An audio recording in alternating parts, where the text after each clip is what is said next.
Scholars, this is Miss C, and I want you to shout, "It's writing time."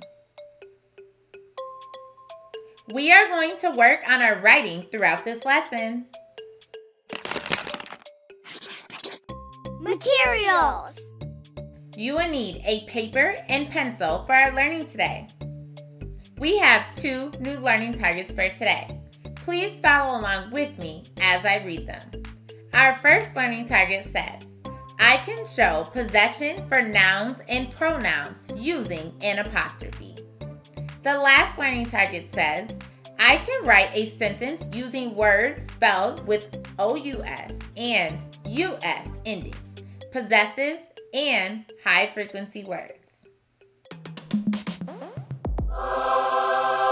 Transition song. Can you build a word from scratch? A word from scratch, a word from scratch. Can you build a word from scratch using many parts? Word work. Now, we will build some words. All of our words will show possession. That means we will take a noun, which is a person, place, or thing, and add an apostrophe S. Here we go. Pablo is the name of a person. Let's imagine Pablo has a coat. If we wanted to describe his coat, we might say Pablo's coat is black.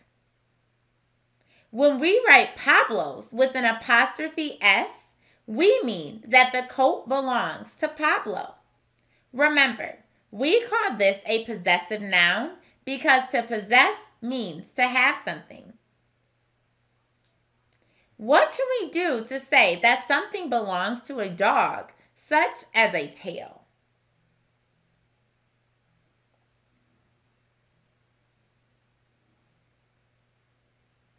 If we wanted to describe this, we might say the dog's tail is wagging.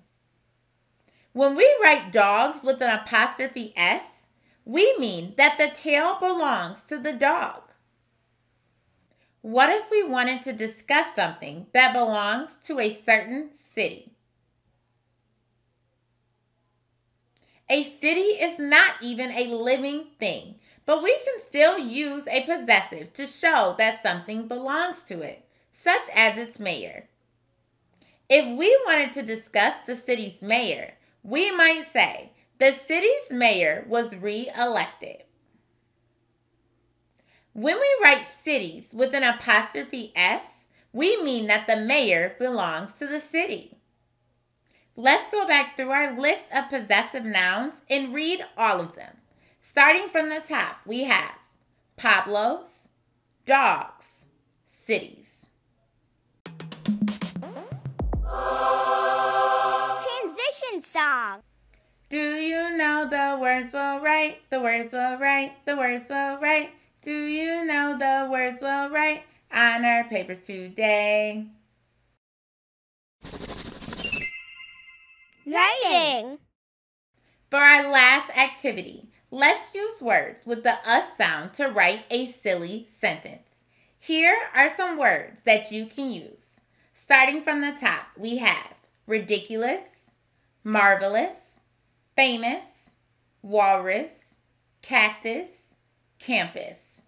Go ahead and reread that list to yourself.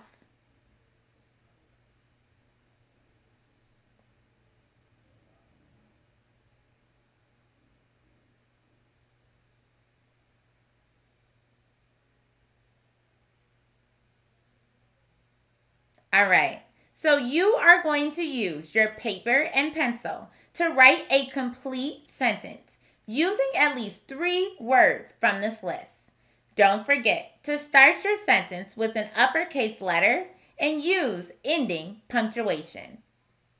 I also challenge you to use one of the possessives in your sentence. So use 3 words from this list and try to use a possessive noun in your sentence. I'll leave the list up while you write. Good luck.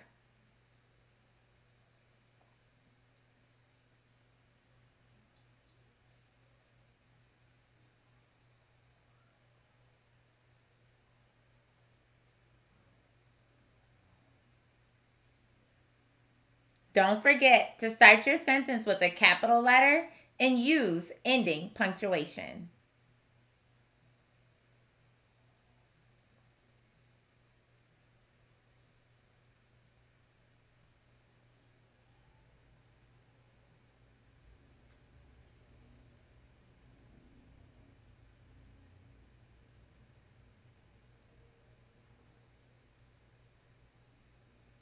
Once you complete your sentence, I want you to reread it to make sure it makes sense.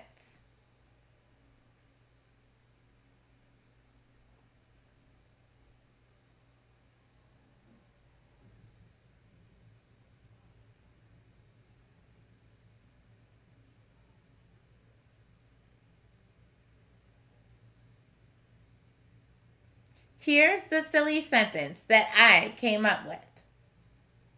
It's ridiculous that the famous parade is on the same day as my team's marvelous game on the college campus. As you can see, I use a capital I at the beginning of my sentence and a period at the end. Let's take a look at a few words that I used with the sound at the end and the possessive I chose. Take a look at the first possessive I use, teams. The word teams shows that the game belongs to the team. It's their game. Ridiculous, famous, and marvelous all end with the sound, but spelled with O-U-S. And campus has the sound spelled with U-S. Let's reread the entire sentence together with fluency. It's ridiculous that the famous parade is on the same day as my team's marvelous game on the college campus. What 3 words did you use in your sentence?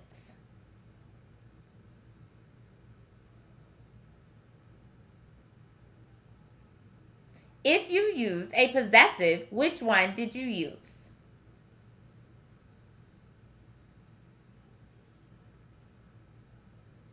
Go ahead and give yourself a pat on the back for all of your hard work. Closing reflection. What knowledge and skills do you have now that you did not have earlier in the year?